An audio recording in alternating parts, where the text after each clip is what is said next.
Good news para sa ating mga magsasaka at mangingisda. Pirmado na ni Pangulong Bongbong Marcos ang full implementation ng Sagip Saka Act na layong mapahusay ang local agri-production sa bansa. Narito ang Agenda Weekend Report ni Ivy Reyes.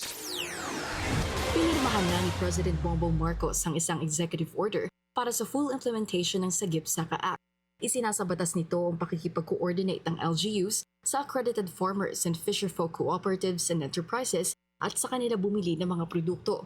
Ibig sabihin, direkta sa mga accredited na kooperatiba ang lahat ng LGU, government-owned controlled corporations, state universities and colleges, at national government agencies.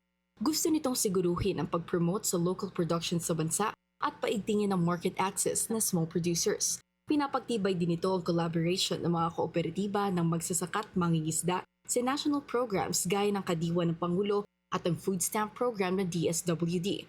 Magkakaroon din ng Sagip Saka Desk sa bawat rehiyon kung saan pwede magpa-register ang mga magsasaka at mangingisda.